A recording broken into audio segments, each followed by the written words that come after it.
창세기 12장부터는 아브라함이 등장합니다. 75세의 아브라함은 아내 사라와 조카 롯을 데리고 하란을 떠나 가나안을 향해 갑니다. 그리고 일행과 함께 세겜에 도착하는데요. 세겜은 현재 이스라엘 땅 중앙에 위치하며 예루살렘에서 북쪽으로 약 40km 정도 떨어진 곳에 위치했다고 합니다. 아브라함이 창조주의 계시를 받고 이동하면서 생기는 에피소드가 궁금해집니다. 창세기 12장 1절부터 하나님이 아브라함에게 미션을 내립니다.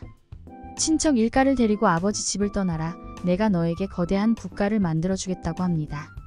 그리고선 아브라함을 축복하는 자에겐 복을 주고 욕하는 자에겐 저주를 내리겠다고 합니다. 왜 맨날 축복을 내렸다가 저주를 내렸다가 극단적이신지 모르겠네요. 어쨌거나 본격적으로 국가를 만들어주려고 하나 봅니다. 성경은 옛날 사주책 보는 것처럼 굉장히 극단적이고 개연성이 없는 전개가 수두룩합니다. 이단 교주들 보면 항상 성경의 허점을 가지고 교묘하게 자의적으로 해석하여 새로운 종교를 만들어내곤 하는데요.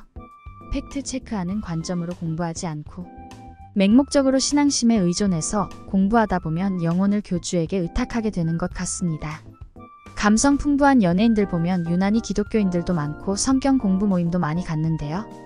진짜 정교회를 다니는지 이딴 종교를 믿는 것인지 알 수 없는 노릇입니다. 사실 성경 공부를 그렇게 열심히 하면 보다 직관적으로 받아들이면서 걸을 것은 거르고 취할 것은 취하면서 목사를 믿는 것이 아닌 하나님 말씀에 따르는 건실한 생활을 하면 될 것인데요. 대체 성경 공부를 하면서 뭘 배우고 무슨 깨달음을 얻기에 그렇게 사이비 목사한테 돈을 바치고 심신을 바치는지 이해가 안 갑니다. 학창시절 교회를 다니면서 대한예수교 장로회 소속 교회를 다닌 것도 운이 좋았던 것 같고 목사님 설교가 너무 딱딱해서 거의 듣지 않고 졸기만 했던 것도 오히려 다행인 것 같다는 생각이 듭니다.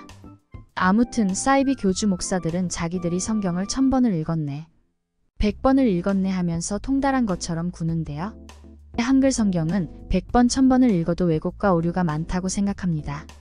영어로 번역하면서 읽어도 의구심투상인데 한글 번역은 특히 더 오해의 소지가 많은 것 같습니다.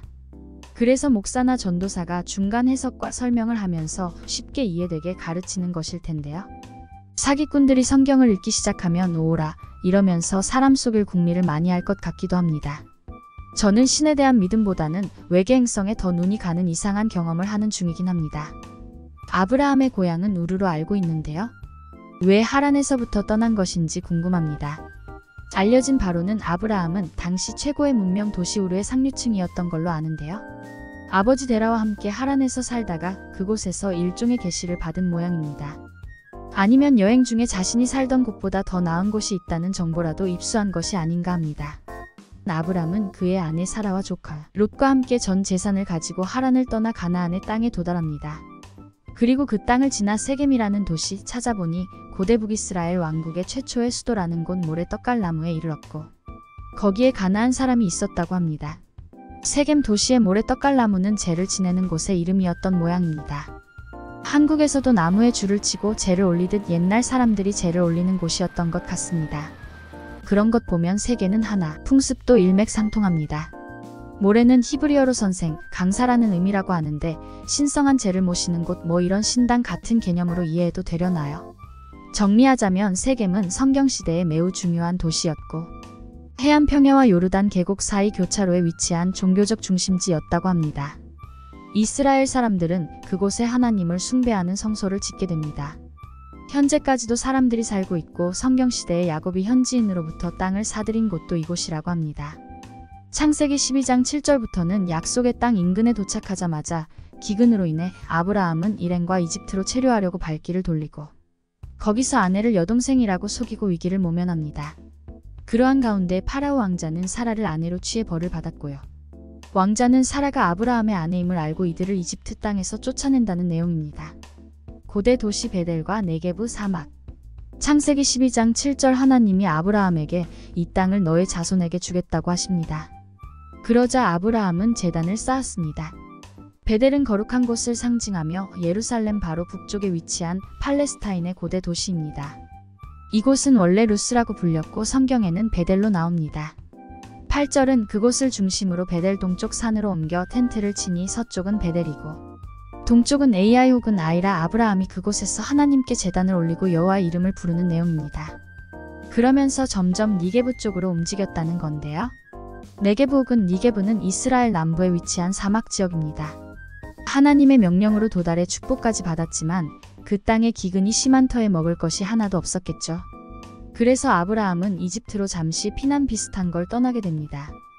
아브라함의 아내 사라를 아름답게 묘사한 이유. 이집트로 진입하려는데 아브라함은 사라를 보며 말합니다.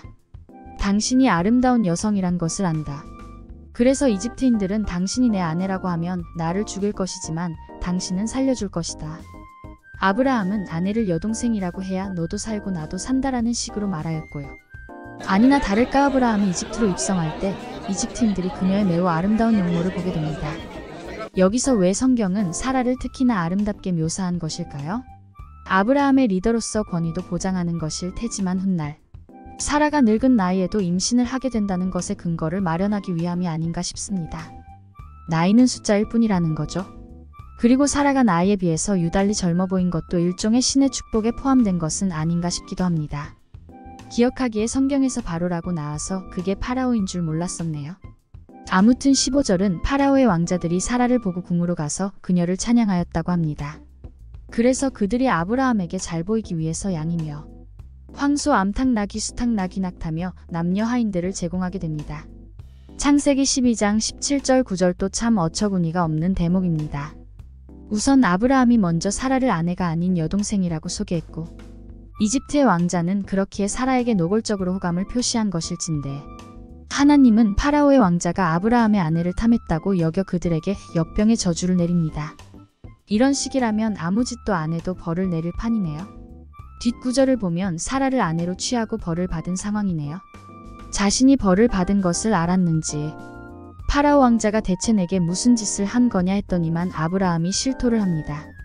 사실 그녀는 내 아내다라고 하니 파라오가 네가 여동생이라고 했잖아 라고 말하지 않았겠어요? 파라오는 사라를 아브라함에게 돌려주며 그가 가진 모든 것들과 함께 돌려보냈답니다. 왠지 파라오 왕자가 측은한 까닭은 뭘까요? 위와 같은 내용을 두고 신학자들은 또 거창한 변명을 둘러댑니다. 파라오가 유부남이었음에도 사라를 범했다느니 사라가 유부녀인 줄 알면서 그랬다느니 혹은 파라오가 흑심을 품었음에도 아브라함이 아랑곳하지 않자 둘을 몹시 괴롭히며 강제로 그녀를 아내 삼아서 그런 것이라는 등등 말입니다.